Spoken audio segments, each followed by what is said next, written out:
Elimizdeki kasnak ve suplayı bambaşka bir şeye dönüştürüyoruz. Sonuca inanamayacaksınız. İlk olarak suplamızdaki iplerimizi kesiyoruz ve ayrılan parçaları kasnağımıza yapıştırıyoruz. İki tarafı da tamamladıktan sonra orta kısmını yapıştırarak devam ediyoruz.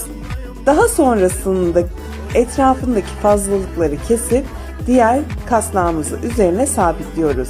Elimizdeki halkaları iple sardıktan sonra her iki kasnağımızı da yapıştırıyoruz ve sonuç harika oldu. Sizler de beğendiyseniz kaydedip sevdiklerinizle paylaşmayı unutmayın.